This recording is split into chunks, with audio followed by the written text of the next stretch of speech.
Ito na kaya daw.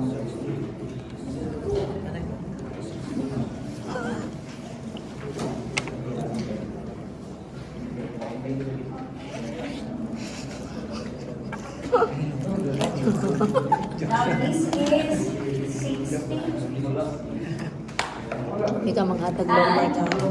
30. But how about if you want to use 45 degrees and 45 degrees? Is it okay? Of course, yes, that is okay. However, if there is a roof and then the eaves will not be emphasized. So, imagine na siya, anak, itsura na rin, anak.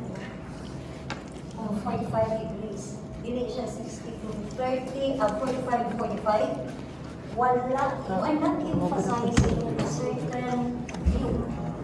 So, equal ang treatment of the front and the right side or front and the left side. If you use 45 and 45. It's okay to use if your building has no roof. Mura na siya o one side view. So, it's not good to look at. So, ideal is 30 by 60 or 60 by 30. So, this time, you will draw the floor plan.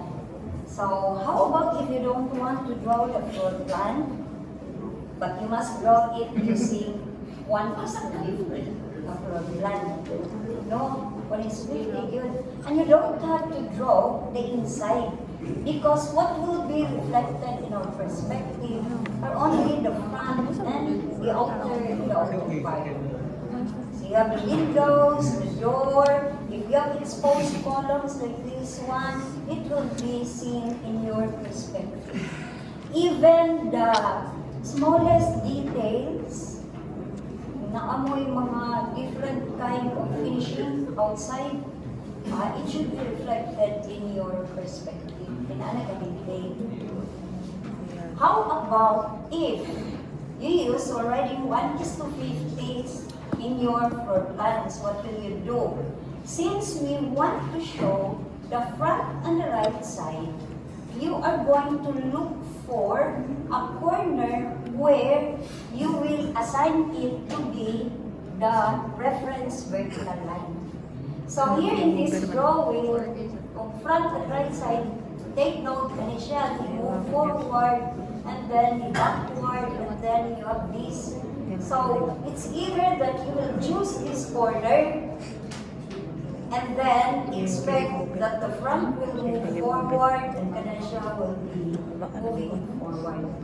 So, if you want to assign this as your reference vertical line, all you have to do is station na mo in front, align na siya. Like that. So, kanina mo 30, kanina mo 60. And if I'm gonna release this one, what happened? This one moves forward. It is no longer in line to this. Can you move forward? And also, this portion of the carport, you move forward po na siya. Okay? Sumana siya. Or else, if you have a very simple floor plan, align ang front tanan, well, it is easier. Okay? You are going to assign this corner of your building as your reference vertical line. Then, Ano man? well, Alam in na my kita na. drawing, I will look for singular one. Now, how about sa second floor? The column grid is very important. We are using column grid 4 and C prime, but F. 4 and F, mami siyang corner. Replace that drawing sa katong kami, then, utang na po natin mo diyan sa corner. Ano ka kultivitation? Ani?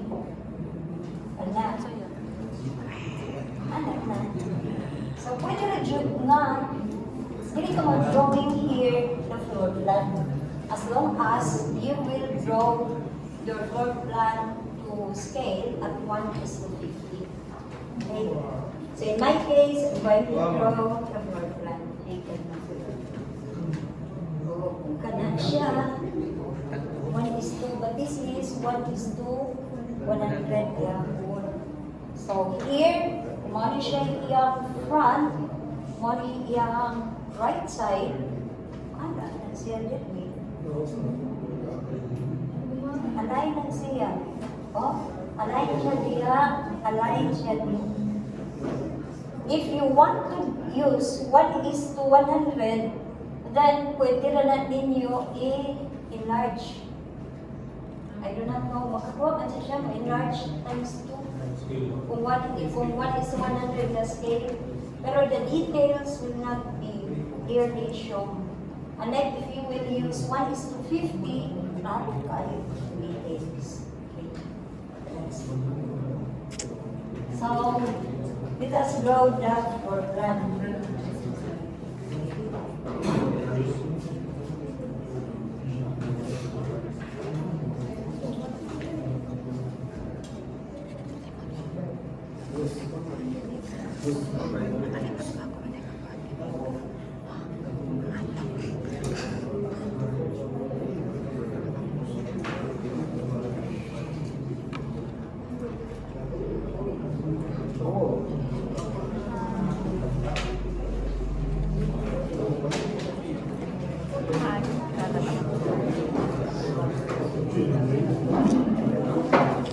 Reklamo ka karo. Reklamo ka.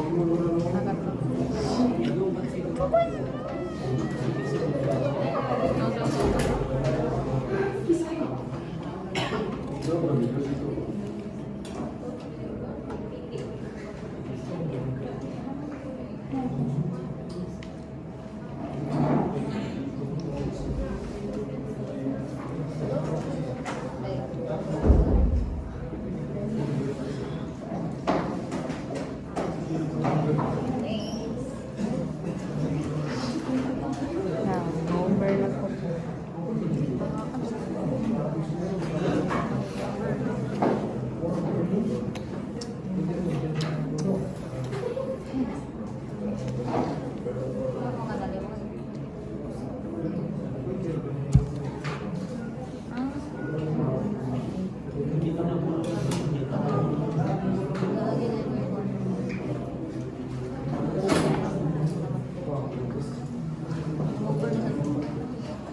Ang maganda.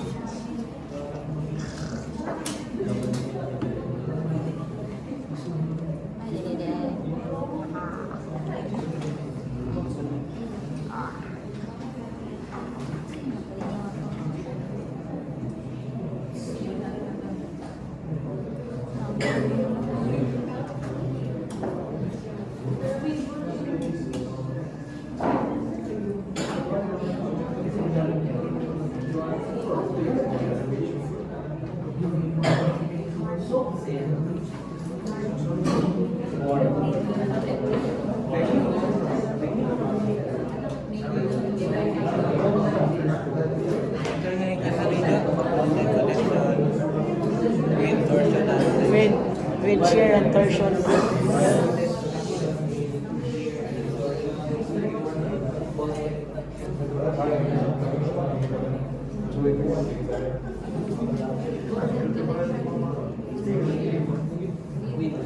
Wind shear and torsion.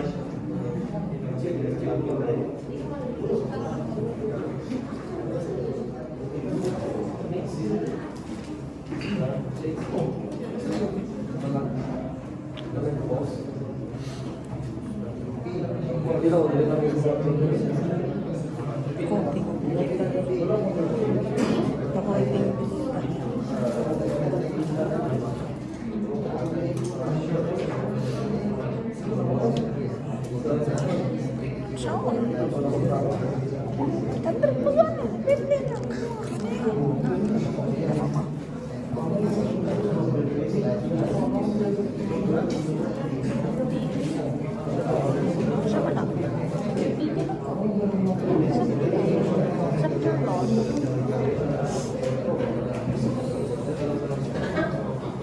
Right? As example, this is the cardboard. This is 5 meters the porch, 4 meters, then 2 meters, and then maybe this is one of the rooms.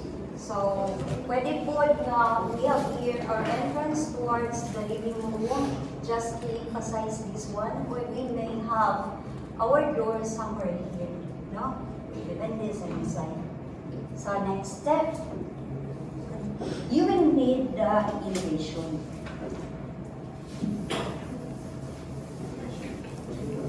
Take note, all vertical measurements should be done along the reference vertical line. So how about if our elevation is this? Front elevation, I'll just draw the front elevation. Here is the front.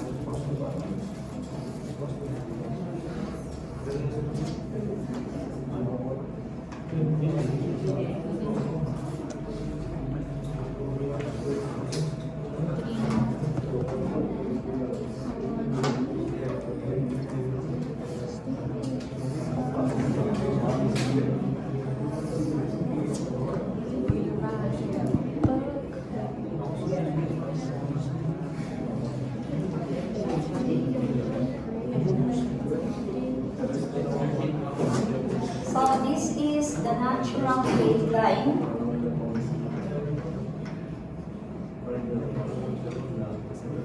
Now the height of our wall from the natural grade line is 3.5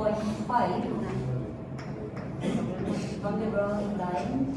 Then second floor line 3 meters. So, what is the height of our door? The height of our door, if the finished door line is 0.3 above the natural grade line, so height sa door is 0.3 plus 2.1, that is 2.4 above the natural grade line. So, kanisya, this is the carport one. Di ako natag-door diha, I will place here the door sa porch. So, our door is maybe here on the side.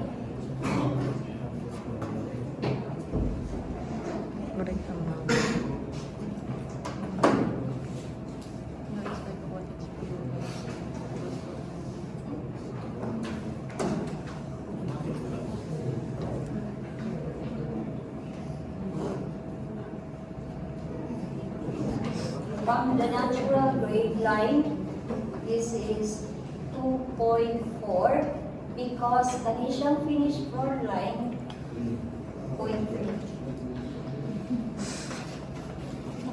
Okay. So all measurements should be done along the reference vertical line. So the building is will stand up the ground line. So therefore, the measurement should be taken from the ground line. So 3.5 meters. This is 7.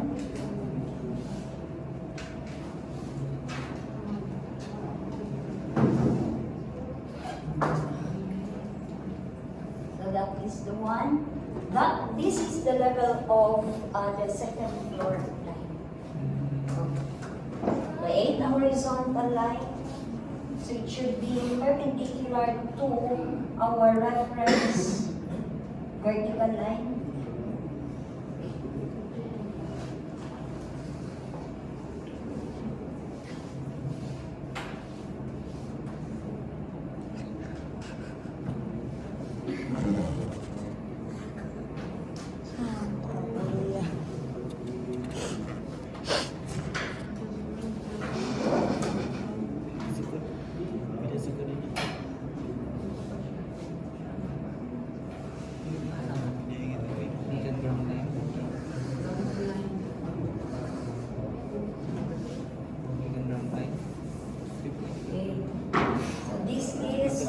Equivalent to, Kanisha, from here to here is equivalent to 3.5.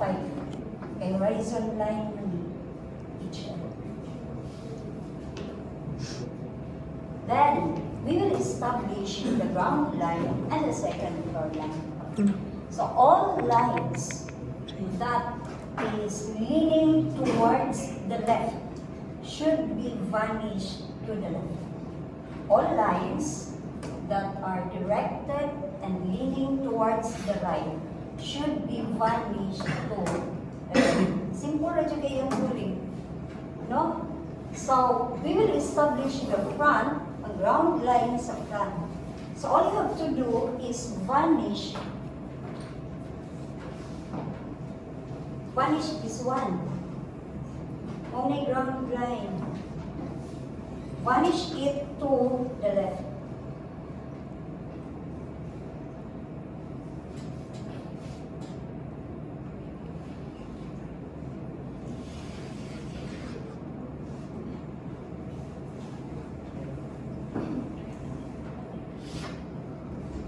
Okay, so it's there. How about the second floor line? We vanish it also to the left.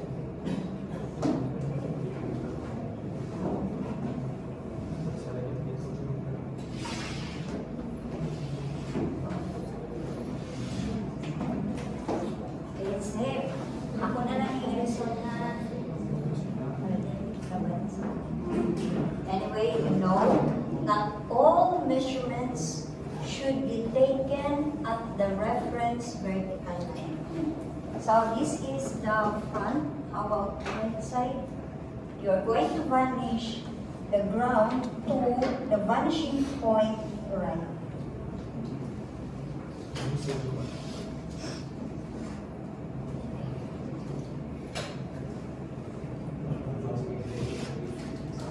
There. That is the right and this is the left. So next step. We want to know this point. So what will you do? As a general rule, all measurements, horizontal measurements, will be projected to the station point. After projecting that point, let it intersect the picture plane line. So the point of intersection will be dropped perpendicular to the bracket. More again sa ruling, when we locate the vanishing points left and right.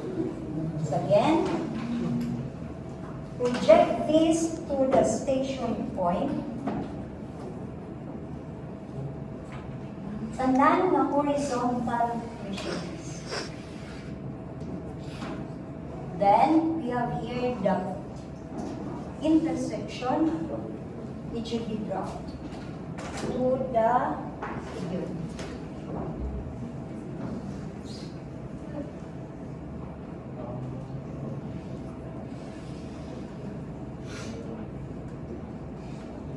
Right? So this is now the front. Lihat, ganyan. How about the right side? Project it to the point of sight, or to the station point rather, and then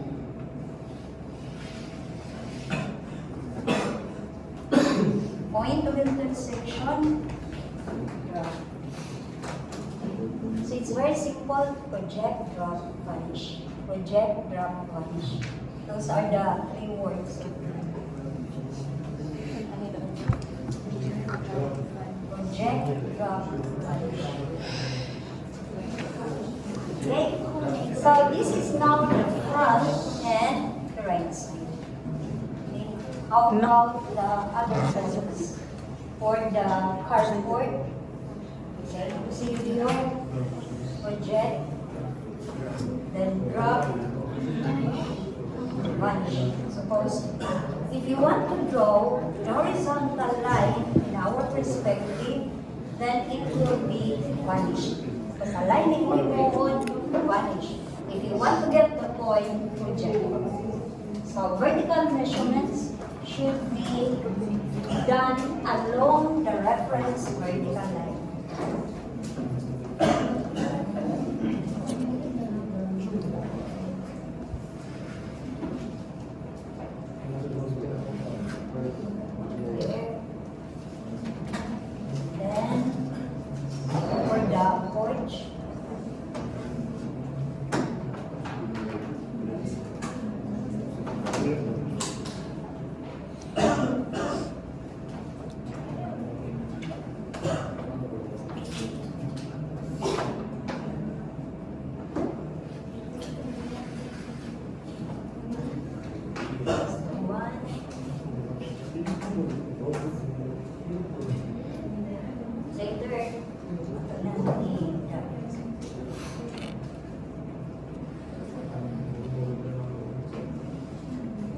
So the other side.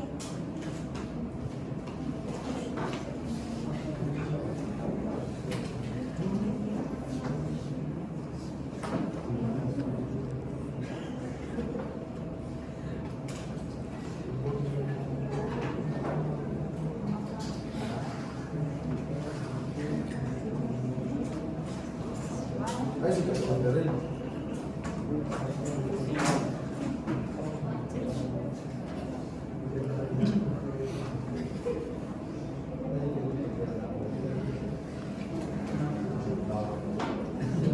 Okay, so we will have it right.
Okay, so we have here the front and the right side.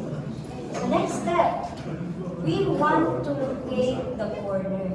Because if you are standing at this portion, for sure you can see this wall. You cannot see it. You then open the knee because porch.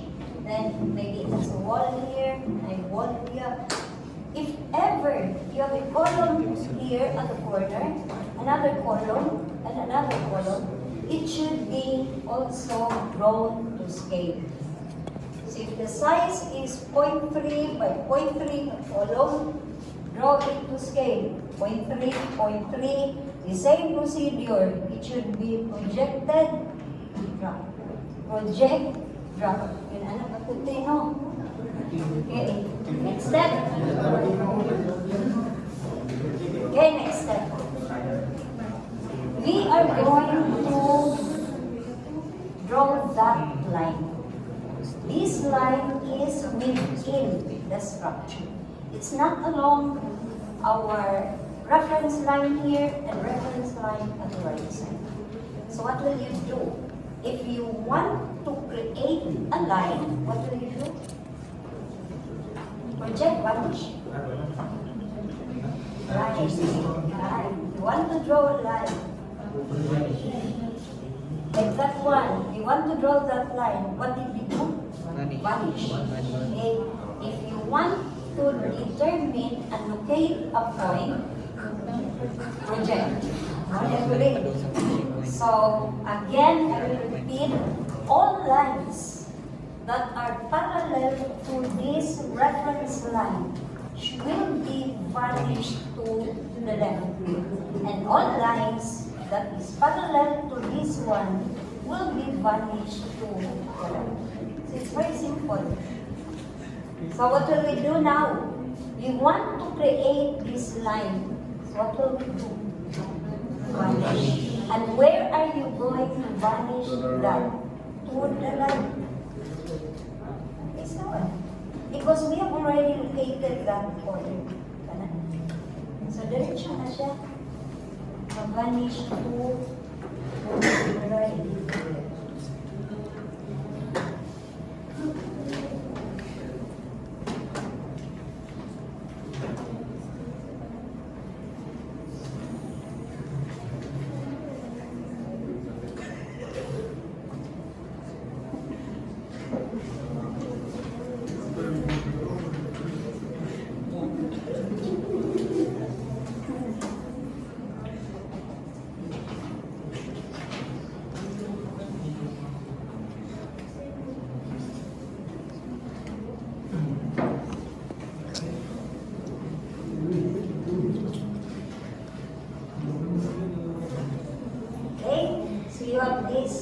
outside.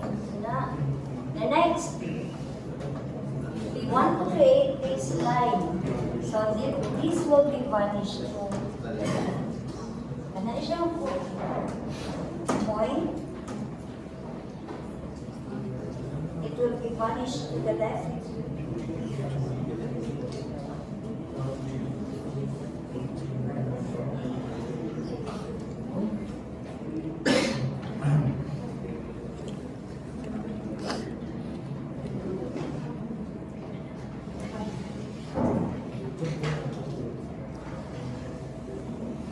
And next, you are going to locate the point of intersection between this line na i-vanish na to the right and the one that point is vanished to the left.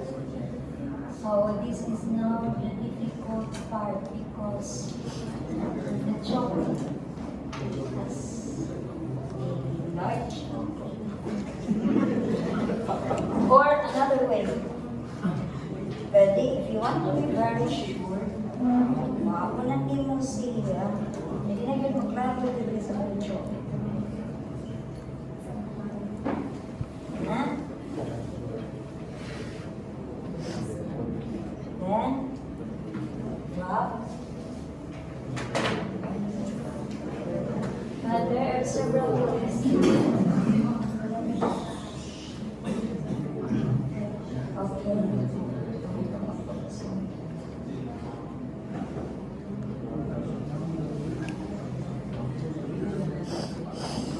So that is actually the point of intersection.